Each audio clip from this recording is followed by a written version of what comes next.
What's going on, everybody? Eric Lindquist at Stochastic here on the Odd Shopper channel, coming to you with a Monday beginning of week edition of MLB Lindy's Leans, Likes, and Locks. Hit that like button, subscribe button, notification bell. Goes a long way for me on this video. Goes a long way for you. That way you become a prize whenever great content is going live here at our little neck of the YouTube woods. And there's no doubt, there's no disputing that this has been outrageously good content since Memorial Day, and even before that. I mean, for the last month, it's just been gangbusters over there in the premium Discord and on this program. Gave you Anthony Volpe last Friday. I don't know what else I can do for you. I mean, it feels fantastic to be on this run. In fact, this is probably the best that I've ran in a couple of years, as far as just like everything that I put out turns into gold, except for home runs on Sunday. That was out of the middle of nowhere, but we got Christopher Sanchez and we got Paul Skeens, parlayed both of them together in the same game because the weather looked a little sketchy. And I'm like, you know what?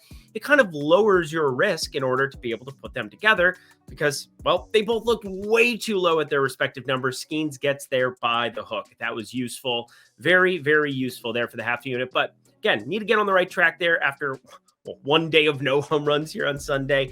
Decent little weekend. Actually, Saturday morning was unbelievable, followed by Saturday evening being... You don't care about that. You care about Monday. And, well, I care about the premium Discord all the time because they're the priority. You guys head down there. $5? $5 to join for less than... Well, it's less than $1 a day. Yeah, $5. So check it out. Would love to have you there. We'll talk a little portfolio EV. That's where you can get the best market-based approach bets in the entire industry as well. But producer Jacob's ready to rock. I'm ready to roll. Only 9 games. That's why I'm talking so much here on the front end. I got time to fill. Let's get to the picks. And as always on this lovely Monday, I understand that there might be some people who have never seen my program, and I don't know why I'm playing with my lanyard thing here. But anyway, hit that like button. Much appreciated. But here's how Lindy's Leans, Likes, and Locks work. Leans, those are not plays yet. That's why the guy's wearing red, and it's a stop sign and everything. I came up with that. Go me. AI scares me. Like equals 0.25 to 0.99 units. That is a like play. That is going to be like 1% of your bankroll. That is a unit, okay? So that would be anything more than that goes into the lock department. But the likes, those are going to be your standard plays. Now, the quarter units, those are generally what I'm putting on home runs because I'll bet 4, 5, 6, depending on what the board looks like that day as we get into the summer months. It's not like books don't look at weather either, but it is an undisputable fact that sometimes they don't account for it as quickly as they need to, which is why you see my results just go nuts in the months of June from time to time. Well, actually, every single year. June has been my best MLB month and sometimes my best betting month of the entire year. 0.99 units, again, that would be like up to minus 198 money line, suppose, where you're playing like to win half a unit on it, something of that nature. But anything more, anything that would potentially show up more. And by the way, I don't put like anything that's minus 165 and up usually on this video specifically, unless I'm going to parlay it together with something. But it's just what I've learned that people want from me. Lock. That is going to be the best plays that I've got. None of them that exist here on the Monday, but hit our last 2. That feels really, really good. Getting some money lines across the board, getting some K props across the board in the lock department. We've had some really good stuff. Ryan Yarborough, only a half unit he disappointed me with on Saturday, but he had been a lock darling there in the premium Discord for the last couple. So anywho, that hopefully clears up a little bit of what we'll get to. First, we go leans, then we'll get into the likes and locks, and that is where we are. We got Wade Miley on the mound on the bump here going up against the Cleveland Guardians in Cleveland. And you get Luis Ortiz, who I do think has like a pretty decent strikeout spot for him.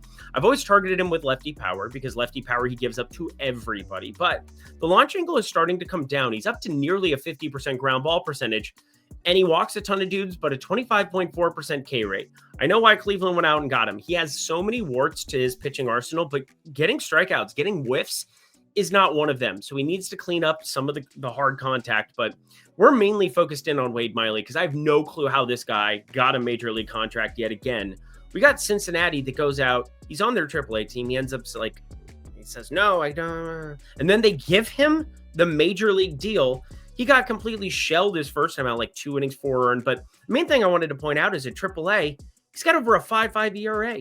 1.6 whip. Like, what are we actually looking at with Wade Miley here? So this is basically me saying under 3.5 Ks because I think the strikeouts are going to be hard to come by. And I do think that's going to be where the books open this number. There's an offshore book that ends up having this listed as of right now. So Wade Miley, I'm going to talk more about the leans than I normally do just because I'm actually really entertained by 2 of them that exist in your little section over yonder way. Miami and Pittsburgh, this one coming up next. I do not like Yuri Perez. He is definitely kind of exactly what I talked about with Luis Ortiz, but I don't think he has nearly the ability to get the ground balls. 23.5-degree launch. Now, you go through some of his other advanced metrics from last season. 208 expected batting average is really good. 29% K rate is higher than Ortiz, but 10.7% barrel percentage. We'll see if he can start to bring it. He's only 22 years of age. And trust me, I think he can be a really good big league pitcher with some of his breaking arsenal. We've got the slider curveball. I have both of them graded as really good pitches, but my main thing is he has to set them up. And he has to set them up with the four-seamer. 45% usage on that. 585 slugging against it in 2023. It's been a whole year since we've seen him. Again, 2024, he did not pitch. So Yuri Perez, somebody that I do think has a ton of talent, but he's not very good at this stage, and I'm very curious to see what we get. I'm probably just going to kind of witness this game. I thought about firing it, but I don't really trust Mike Burrows all that much either. 475 expected slugging for him. And the weather's just been spotty here in Pittsburgh the last couple. I mean, I had a sweat Sunday. Just waking up after a wedding, trying to figure out, playing meteorologist hungover. Oh, real fun stuff, real fun. But you know what? I'm a professional. I got shit done. We cashed that ticket. Rays going up against the Boston Red Sox under 9. And this is definitely the other fringe play that I talked about. I actually had this listed as a lean like for a second. I don't know if even producer Jacob saw that. I'm sure he probably did. He's like, yo, what's going on? Mainly, I tried to get money down on the 9 and it moved immediately and I didn't get it down at the right number. So again, one of the beautiful things about No Big Profit X is you can post the numbers that you want. And then you can basically say, I'll remove it from the posting because I know that I'm not going to get this. But people like to bet their overs. The weather looks pretty decent. Shane Baz, he's been better, but like still not great numbers in the advanced metrics on the season. 11.4% barrel percentage, 43% hard hit, 262 expected batting average. But Brian Bayo, I actually think some of the ground ball stuff could come into play here in this ballpark. He's a righty. He gets to go up against Brandon Lau. That's not fun. Jonathan Aranda has tons of power. And actually, I expect positive regression on some of Jonathan Aranda's numbers. They're good already. We're talking 320, 406, 490. But some of his advanced numbers are even better than that. We're talking like 54% hard hit, 12.5-degree launch angle. It's a freaky spot for Brian Bayo. So you know what? I'm actually happy that it didn't go through. I think I might end up firing it tomorrow, though, if this number moves up a little bit higher. 9.5 would be a gift from the gods. But anywho, the sharper people on No Big Profit X, that unfortunately was not going to take my action on the number that I posted there. Atlanta and Milwaukee. I'm looking at the run line. It's Chris Sale. We all know how good Chris Sale is, but Aaron Savale, I'm not going to say that there's hope for him, but this Atlanta Braves lineup, we know that it's been in disarray, and the cash that I had on Saturday to win that money line bet was just absolutely outrageous. Nothing could have prepared me for, just an absolute Cy Young performance from frickin', can't even remember off the top of my head. Bryce Elder, that's who it was. I'm just watching it, just beating my head against I couldn't believe the number that we got on it. And well, we got a 2-run shot from Matt Chapman. Had no business actually winning that in the end. But Aaron Savale, 22-degree launch angle, never my favorite thing. 467 expected slugging. But as we get into the summer months, this is going to be more of like a neutral ballpark overall. Whereas earlier in the season, when you can close the roof in Milwaukee and have it play relatively average, it looked pretty good, or even a little bit better for hitters. But Atlanta here in this spot, the numbers are already reflective of it's Aaron Sale versus Aaron Savale. Sorry, Chris Sale versus Aaron Savale. Damn it. I was doing so well. But anyway, to round out the lean department, we have one more lean, of course, don't we? Yes, we have one more. It is Brent Rooker. I wanted to talk all about this human being because we go into the Athletics ballpark, which is better for lefty power than righty power. And it's like, oh, Eric, what are you doing? Well, Kikuchi gives up power to everybody, it would appear. And he does have decent enough swing and miss stuff from time to time. But I got to tell you, Brent Rooker, a little bit disappointing to me over the weekend. I'm happy I ended up keeping him off the card on Sunday. I almost bet it again. We'll see. Maybe it's a home run here. I think there's like 1 inning left in that. Yeah, whatever. Anyhow, the whole point is that Brent Rooker, some of these numbers have been a little sketchy on him of late, like sketchy, like better than they should be. Does that continue as we head into Angels Park against a lefty? I'm not sure. I'm really, really not sure. I also have a lot of interest in a home run play for a lefty that I already see where the offshore numbers are, and I can definitely tell you whether or not I am interested in betting it, and I am, so we're going to make it a like. So Brent Rooker, keep him on your radar. He's too good not to, start hitting it yard against some of these goobers. And Yusei Kikuchi is better than your average goober, that's for sure. But the ballpark, it is very different going from the AAA Athletics one to the Angel Stadium, although Angel Stadium's still pretty darn good for it. 16.5-degree launch angle for Kikuchi. Pay attention to that. Oh, yeah, and the Athletics, they're doing all of this starter crap that makes life impossible for me on the other side, although the Angels, they struck out 14 times against George Kirby. I almost bet the under of George Kirby. So happy I didn't. My phone actually didn't have reception for a second. Thank you for being in the wilderness. Anyway, let's get to the wilderness in the like section. But first, we got premium Discord, Lindy 5. That's behind my head. It's also on your screen right now. $5 for your first week of the Lindy and Friends Discord. So many new faces. Love seeing you guys. And obviously, you've been enjoying the run that we've been on there for the last couple of weeks. And on this video, of course. But Lindy 5, that is how you can get all of my plays. And I think the best part, I'm in there a lot. I'm in there chatting nonstop. A lot of people will throw you into Discord and they'll disappear. I'm not that person. I will be talking shit. I will be hanging out. I will be taking your wrath if I have things wrong. But for the most part, it's been really nice and amicable the last couple of weeks. So let's just keep that trend going because it's way more fun. Plus, I like making money for myself, and I like making money for you. We can do that together over in the premium Discord. And $5 to come kick it, try it out for a week, less than $1 a day. I think it's worth the price of admission. For sure has been over the last month. We'll see you guys there down at the link below. Lindy 5, utilize it. All right, to the official plays we go.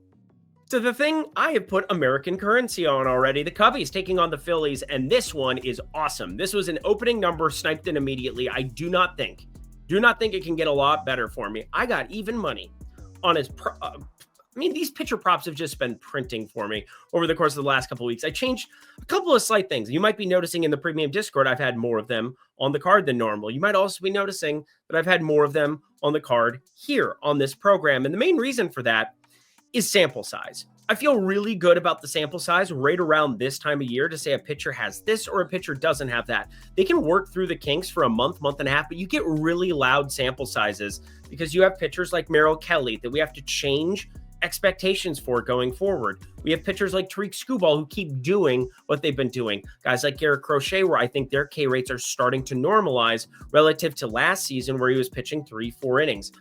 And as such, I am more confident in my modeling now than what I was back at the end of April, beginning May. It is simply because of sample size. We have enough sample size on Matthew Boyd. Now, one thing that is going to happen from time to time, and I'm not going to say that I have the entire thing solved. It's always evolving. You should always be evolving for new information. And Matthew Boyd does have 2 outings, 8 and 6 strikeouts the last 2. Looks really good against Colorado and Washington. It was Colorado and Washington has been hot offensively, as the kids might say, but there were more strikeouts than normal in that lineup as they've had a couple of weird in and outs depending on the platoon. And it was an absolute pitcher's gem for Mackenzie Gore on the other side. They went back and forth spinning it. It was fun to watch. But look at this run that Matthew Boyd's had in terms of teams that he's faced. Washington, Colorado. At Cincinnati, that's scary. So, White Sox, for sure. That's as good as it gets. The Mets, at Mets. Take that for what you will. They're in Coors Field doing a million things right now. San Francisco, Pittsburgh. He has not had a very difficult schedule on his radar here since the end of April. I mean, it was difficult before then. Dodgers, San Diego, Dodgers, San Diego, Arizona. Ridiculous run of 5 games that he had there. But now the sample size has started to normalize, and 5.5 is the opening line on strikeouts for him. Give me that under just about every single time because no Bryce Harper in there. You're going to get a different construction of a lineup, but Matthew Boyd's not going to be some crazy strikeout arm going forward. 24.7% K rate, I think, is on the tippy top end of where his range is going to be. He had 27.7% last season, but very short, abbreviated year for him there. He's been right around 23% for his career. I think it's going to dip down slightly. And at Philly, the amount of run exposure, Matthew Boyd getting himself to 6, 7, 8 strikeouts, not unheard of, but the math's in my favor when you make this 50-50. If it has a plus sign in front of it, please bet under 5.5 strikeouts. And again, that includes even money. Next up, Toronto at St. Louis. And this one's really fun to me because we go just right back to the well on what I did on Sunday. Sunday, cashed a nice little total. We ended up cashing that Toronto, St. Louis, and Arizona just fell apart to finish that out. Only 2 standard plays that I ended up having on the card for Sunday, and I felt really good about both. I thought it was going to be a really good spot to potentially get Zach Gallen, and boy, oh boy, they ended up bringing him back from the rain delay, and he gets 2 earned immediately. It was brutal, but that's neither here nor there. We cashed the over with ease there with the Dodgers and St. Louis. Didn't understand how you couldn't get to 10 runs there. It was pretty automatic, I felt like. It actually ended up being closer than I thought it would be in the end. But Toronto, they are going to be rolling out my good friend, Jose Barrios. And by good friend, if you're not familiar, I mean, I absolutely hate him. And Andre Palante on the other side, this guy does what I generally like to see from garbage pitchers to try to like back them. They get ground balls, 63.6% ground ball percentage. It takes a lot of the big playability out, brings in some normal variance. But here's where the problem lies. Andre Palante has 0 strikeout arsenal, 15.5% K rate. He throws a 4-seamer, sinker, slider. That is basically all you're getting. He has a curveball too. It sucks. But Andre Palante, 285 expected batting average against, 45% hard hit. He is giving up so much contact and so incapable. And you get him going up against some of these lefties. I mean, the ascent of Addison Barger, man, just a completely different complexion in that lineup. And even without Anthony Santander, they've been hitting their stride, even though my Twins got the better of them on Sunday. That felt good. Anyway, we definitely want the over. I don't understand. There's 8s available. Now they're juiced a little bit more, but I'm just fine with 8.5 at even money. I'm seeing 8.5 even money everywhere. I would be setting this at 9. I don't quite understand. Give me more. I'll also give you the Dodgers in San Diego where, wouldn't you know it, another thing that I kind of don't agree with. We've got ourselves 2 really good offenses in the Dodgers in San Diego, especially that Dodgers side, obviously, which is part of the over of that St. Louis game that we took on Sunday.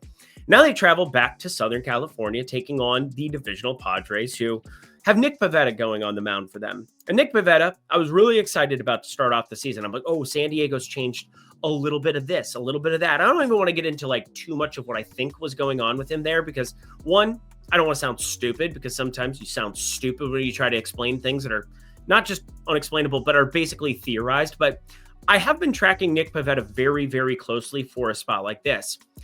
I think he's going to beat up on bad teams. I think he's going to be very, very difficult to succeed, or he's going to have a tough time succeeding. That's a better way of using the English language, Eric, against really good offensive teams. And here's why.